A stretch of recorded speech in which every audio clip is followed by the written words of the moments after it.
When the soul stops wanting love, the hidden danger. Have you ever stopped to think about what happens when you simply give up wanting to be loved? I'm not talking about a conscious decision, the kind you make on a Sunday afternoon. I'm talking about that quiet moment when something inside you goes out, like a flame that stops burning without making a sound. There are people who call it maturing.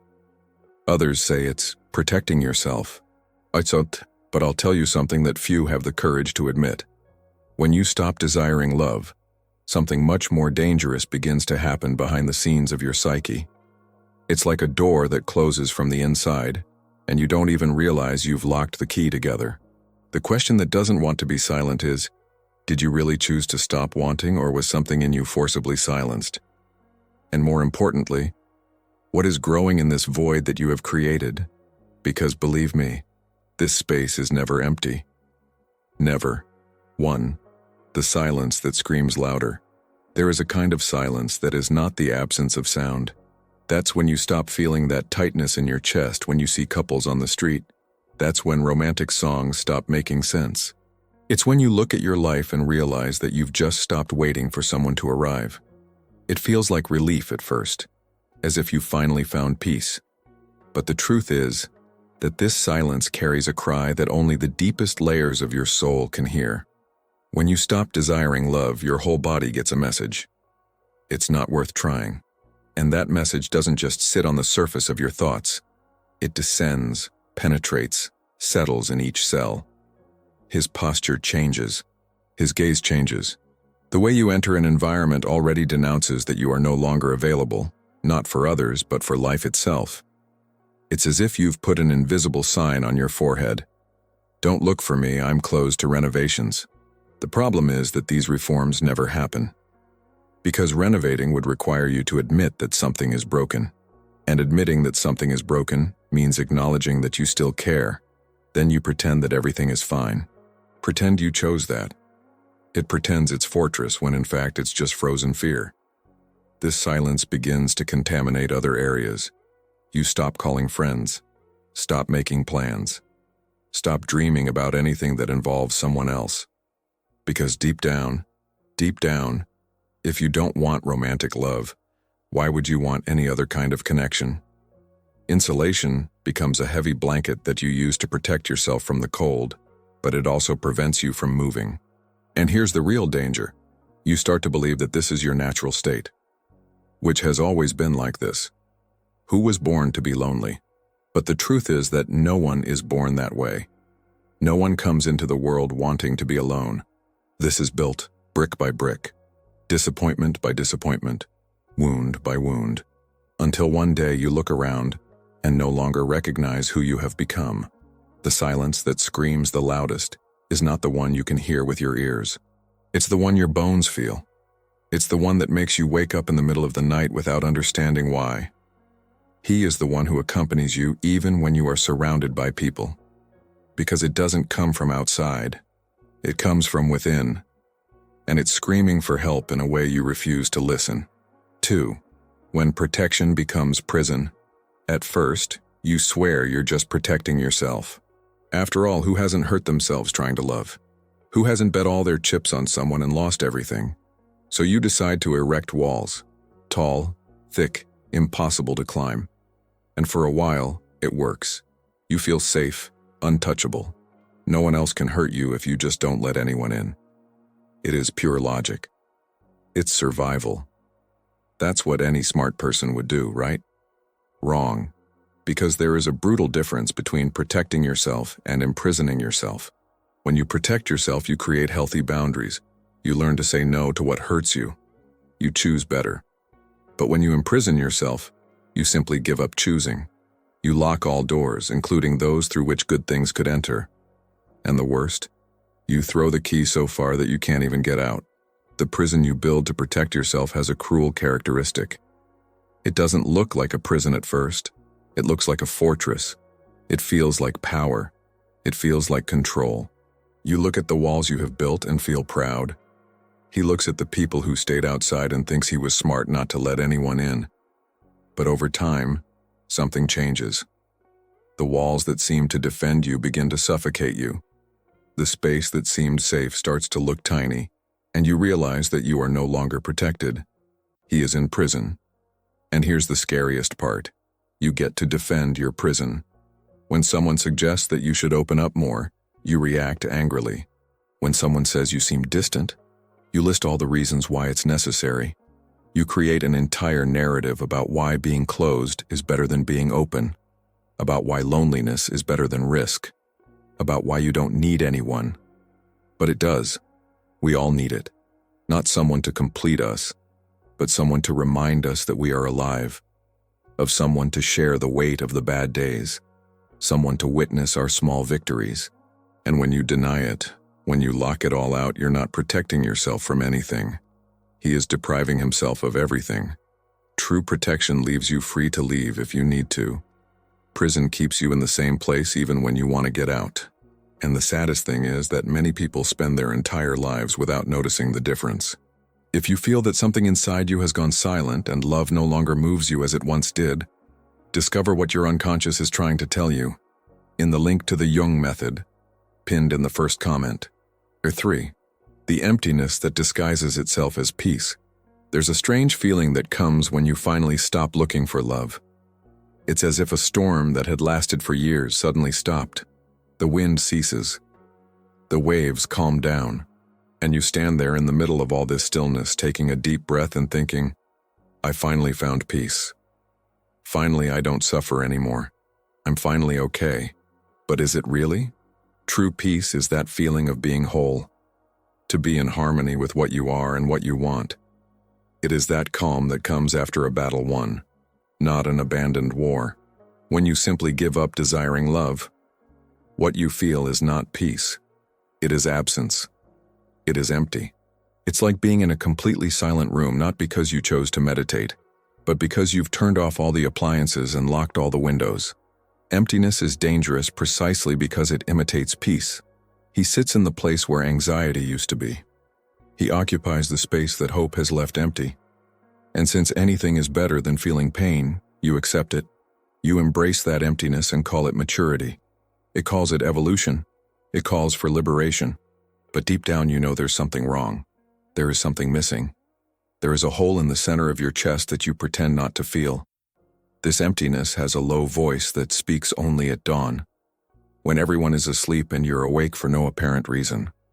When you roll over on the bed and reach out to the empty side, when you have good news and you have no one to tell. It is in these moments that emptiness takes off the mask of peace and shows you what it really is. An open wound that you have covered with a beautiful cloth. And you know what's more dangerous? You begin to defend this emptiness.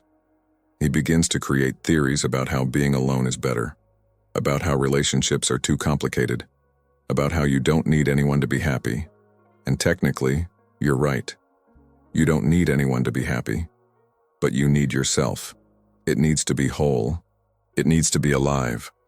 And emptiness is not being alive. It is to be erased.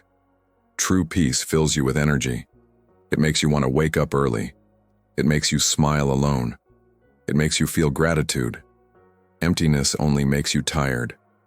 It weighs. It pulls you down. He whispers that it's not worth trying. And when you mistake one for the other, when you believe you're at peace when in fact you're just empty, you stop looking for what you really need. And he stands there thinking he has arrived when in fact he has just given up walking. 4. The shadow you feed without knowing it. Everything you deny has a strange way of growing up in the dark. It is as if denial itself were the perfect fertilizer. When you decide that you don't want to love anymore, that you're not going to open up anymore, that you don't need anyone anymore, you think you're killing the desire. But it is not. It's just pushing him into a dark corner of your mind. And there, in that corner, it begins to transform into something completely different. This is what Jung called the shadow. It is everything that you reject in yourself, everything you don't want to see, everything you push under the rug. And when you deny your desire for love, when you bury that deep need for connection, you don't get rid of it. You just create a twisted version of it that will start to appear in ways you can't even imagine. Suddenly you realize that you are jealous of couples on the street, but you swear that you don't care. He feels angry when someone tells him that he is in love, but says that it is only because he thinks it is silly. He criticizes everyone who is in a relationship, finds fault with everything, but assures that it is only because he has a critical sense. But it's not like that at all. It's the shadow. It is that which you have denied and which is now leaking through the edges of your consciousness. The shadow does not play fair. She doesn't come to you and say, "Look, you still want love." It is subtle. She disguises herself. It appears as cynicism, like coldness, as superiority. You start to feel better than other people because you've supposedly outgrown this childish need to be loved. You look at those who are still looking and think, "Poor things, they haven't learned yet." But the truth is, you haven't learned anything. He just hid better. And the more you feed that shadow, the more it grows. The more you deny that you need love, the more bitter you become. The more you pretend you're fine alone, the more distant you become from any real possibility of connection. Because the shadow doesn't just grow. She takes over. She becomes you. And one day you wake up and realize that that cold, cynical person you've become wasn't who you wanted to be. It was just the shadow taking the place of his light. The scariest thing is that this whole process is invisible. You don't see it happening. It's like gaining a kilo a month. On a daily basis, you don't realize it. But when you look at a photo from 5 years ago, the shock is brutal. With the shadow, it's the same thing. It grows slowly, imperceptible, until one day you look in the emotional mirror and no longer recognize who is looking back at you. And the only way to stop feeding the shadow is to stop denying it. It is bringing to light. It's admitting that yes, you still want love, that yes, you still need connection, that yes, you are still human, because as long as you deny it, the shadow will keep growing. And she's very hungry. 5. The invisible price of indifference. You think that not feeling anything is free. That simply turning off your emotions, building a shield, living in indifference is a costless strategy. After all, if you don't feel it, you don't suffer. If you don't care, you don't get hurt. If you don't want to, don't get frustrated. It's simple math. It's smart protection. But there is a price. And it is charged in ways you can't even imagine. The first price is your ability to feel joy. Because emotions don't work as separate switches. You can't just turn off the pain. When you decide that you will no longer feel the anguish of wanting and not having, you also turn off the euphoria of getting it. When you close yourself off to the sadness of loneliness, you also close yourself off to the lightness of company. It's all or nothing. And when you choose nothing, you really get nothing. Another price you pay is the loss of your humanity. Because to be human is to feel. It's getting emotional. It's connecting. When you live in indifference, you become a shell. It becomes mechanical. He lives on autopilot. He wakes up, works, eats, sleeps, repeats. No peaks, no vouchers, without anything that makes your heart beat faster or slower. You're not living. It's just existing. And there is a brutal difference between the two things. There's also the price you pay in your relationships, even those that aren't romantic. Because when you are indifferent to love, this indifference spreads. You stop really calling your friends. Stop getting involved. Stop asking how people are doing because you really want to know. You get superficial in everything. And people feel it. They may not know how to explain, but they feel that you are absent even when you are present. And little by little, they move away. And you're even more alone. And he uses this as proof that he was right not to care. It is a vicious and cruel cycle. But perhaps the highest price is what you pay with yourself. Because when you live in indifference, you lose touch with who you really are. You become an edited, filtered, controlled version. He hides parts of himself that he considers weak or vulnerable. He kills dreams that he considers naive. He silences desires that he considers dangerous. And in the end, what is left? A person you don't even recognize. A person you raised to survive, but who doesn't know how to live. And here's the truth that no one tells you. Indifference doesn't protect you from anything, she just postpones. Because deep down, everything you didn't feel is stored. Everything you haven't processed is waiting. And one day the bill arrives. It could be a nervous breakdown, it could be in a deep depression, it could be in an existential crisis. But it arrives. And when it arrives, you realize that you haven't saved anything. It only accrued interest. The price of indifference is invisible because you don't pay it every day. You pay little by little without realizing it. Until one day he looks back and sees everything he lost while trying not to lose anything. 6. When you become a stranger to yourself. There's a specific moment in this journey of giving up on desiring love that's particularly terrifying. It's when you look inside and no longer recognize who is there. I'm not talking about a superficial change. I'm talking about that deep sense of estrangement, as if you had become someone else without having given permission for it to happen. You remember who it was. She remembers when she believed in love. He remembers when his eyes sparkled when he met someone new. He remembers when he made plans that involved someone else. He remembers when he had butterflies in his belly. He remembers when he wrote anxious messages waiting for a response. And look at who it is now. Cold, calculating, uninterested. And the question that does not want to be silent is, how did you get here? The process of becoming a stranger to oneself is gradual. It doesn't happen overnight. It's a series of small deaths. A little piece of you that dies every time you decide not to feel. Each time you choose not to open up. Each time you kill a hope before it blooms. They are tiny, invisible deaths, but they empty you inside until one day you wake up and realize that you are empty. And the scariest thing is that you adapt. Human beings have an incredible ability to adapt to any situation, even the worst. So you adapt to being that closed person. You create a whole personality around it. He becomes the friend who never talks about feelings. The person that everyone thinks is strong because they never show weakness. The rationale of the group. The one who never falls in love. And you use that as identity. Like that's who you are. But it's not. It's just a mask that you've stuck on your face for so long that the skin has grown around it. There are moments of lucidity that are almost unbearable. It's when you're alone at night and suddenly remember something you used to feel. A smell. A song. A memory. And for a second, just a second, you feel that person that you were. That person who believed. That person who felt. And it hurts so much that you immediately shut down.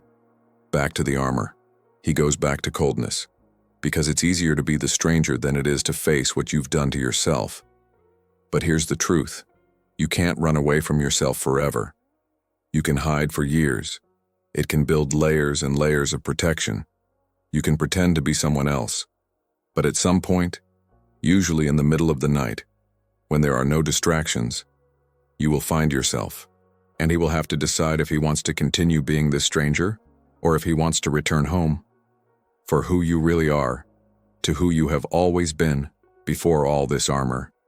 And perhaps this is the most important decision of your life, because you can survive being a stranger to yourself. Many people survive like this, but surviving is not living. And at the end of the day, you don't just want to survive, you want to live. Even if it hurts, even if it's scary, even if it means feeling again everything you've tried so hard to avoid. 7. The thirst you deny having. There is a human need as basic as breathing that you are pretending you don't have. It is the need to be seen, to be known, to be loved for who you really are. You can deny it all you want. You can say that you don't need to. You can build a whole philosophy of life around the idea that you are self-sufficient. But the headquarters are still there. And denying that you are thirsty does not make the water appear. It only makes you die of dehydration thinking you're strong. When you were a kid, that thirst was obvious. You cried when you were hungry. He screamed when he wanted attention. He stretched his arms when he wanted to be held. I wasn't ashamed to need it. He was not afraid to ask. There was no such thing as protecting yourself. But then life taught you that needing is weakness. What you want is vulnerability. That wanting is putting oneself at risk. And you learn to hide your thirst. But hiding is not satiating. You can spend years pretending you don't need anyone. He can convince himself that he is happy alone. You may even believe that you have overcome this primal need for connection. But your body doesn't believe it. Your hormones don't believe it. Your nervous system doesn't believe it. Because you were made to connect. He was biologically programmed to seek bonding. And when you deny that, when you go against your own nature, you get sick. Maybe not physically, at least not at first, but emotionally, spiritually, you get sick. Denied thirst manifests itself in strange ways. You start filling the void with other things.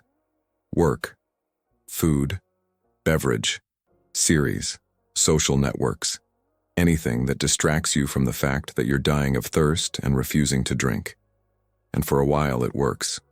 For a while these distractions manage to drown out the inner scream, but only for a while. Because none of these things quench the real thirst. They are only palliatives, temporary anesthesia. And there is something deeply sad about seeing someone dying of thirst, but denying that they need water. It's like watching someone drown, but refusing to take the buoy. And the worst thing is that the person thinks he is being strong. He thinks he is proving something. He thinks he is winning. But it's not winning anything. He is just sabotaging himself in the cruelest way possible. The truth is that admitting that you are thirsty does not make you weak. It makes you human. Recognizing that you need love doesn't diminish you. It completes you. Accepting that you are not made to live alone is not a character flaw. It's just the reality of being a social creature. And the faster you stop fighting it, the faster you admit thirst, the faster you can start looking for real water. Because life is not about proving that you can survive without. It's about having the courage to admit that you need it and go get it. And maybe, just maybe, allow someone to offer you water without you pushing the glass away.